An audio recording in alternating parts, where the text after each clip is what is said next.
1 श्लोक संख्या 26। तत्रापश्यति स्थितान् पार्थः पितॄनथ पितामहान् आचार्यान् मातुलान् भ्रातॄन् पुत्रान् पौत्रान् सखींस्तथा श्वशुरान् सुहृदश्चैव सेनयोरुभयोरपि। अर्थात अर्जुन ने वहां पर दोनों पक्षों की सेनाओं के मध्य में अपने चाचा, ताऊओं, पितामहों, गुरुओं, मामाओं, भाइयों, पुत्रों, पौत्रों, मित्रों, ससुरों और शुभचिंतकों को भी देखा। तात्पर्य, अर्जुन युद्ध भूमि में अपने सभी संबंधियों को देख सका। वह अपने पिता के समकालीन भूरिश्रवा जैसे व्यक्तियों, भीष्म तथा सोमदत्त जैसे पितामहों, द्रोणाचार्य तथा कृपाचार्य जैसे गुरुओं, शल्य तथा शकुनी जैसे मामाओं, दुर्योधन जैसे भाइयों, लक्ष्मण जैसे पुत्रों, अश्वत्थामा जैसे मित्रों एवं कृतवर्मा जैसे शुभचिंतकों को देख सका। वह उन सेनाओं को भी देख सका जिनमें उनके अनेक मित्र थे। श्लोक संख्या 27। तान् समीक्षस कौन्तेयः सर्वान् बन्धून् अवस्थितान् कृपया परयाविष्टो विषिदन्निदम् अब्रवीत्। अर्थात जब कुंती पुत्र अर्जुन ने मित्रों तथा संबंधियों की इन विभिन्न श्रेणियों को देखा तो वह करुणा से अभिभूत हो गया और इस प्रकार बोला। श्लोक संख्या 28।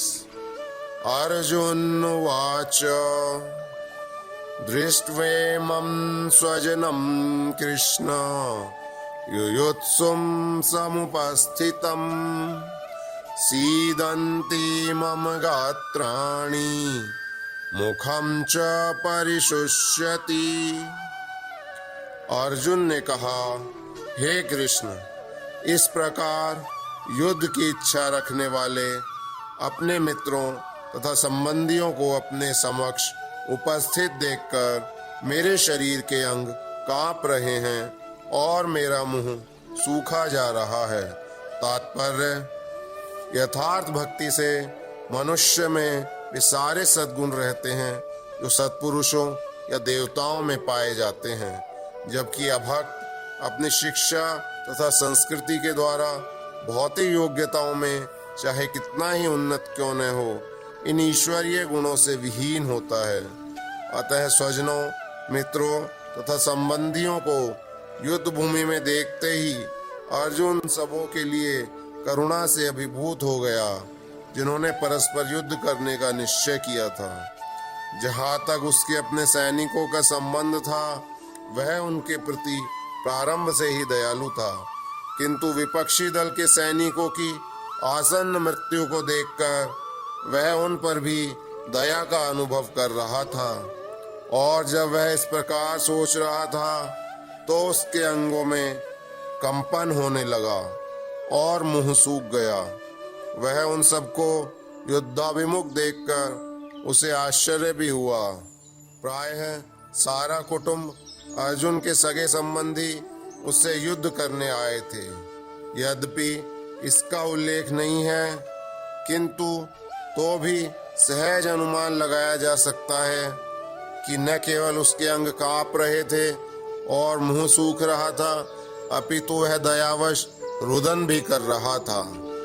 अर्जुन में ऐसे लक्षण किसी दुर्बलता के कारण नहीं, अपितु हृदय की कोमलता के कारण थे, जो भगवान के शुद्ध भक्त का लक्षण है। अतः कहा गया है, यस्यास्य भक्तिर्भगवत्य किंचना सर्वे गुणैस्तत्र समासते सुरहा हराव भक्तस्य कुतो महद्गुणात् मनोरथेन सती धावतो बहि। जो भगवान के प्रति अविचल भक्ति रखता है उसमें देवताओं के सारे सद्गुण पाए जाते हैं, किंतु जो भगवत भक्त नहीं है उसके पास भौतिक योग्यताएं ही रहती है जिनका कोई मूल्य नहीं होता। इसका कारण यह है कि वह मानसिक धरातल पर मंडराता रहता है और ज्वलंत माया के द्वारा अवश्य ही आकृष्ट होता है। हरे कृष्ण।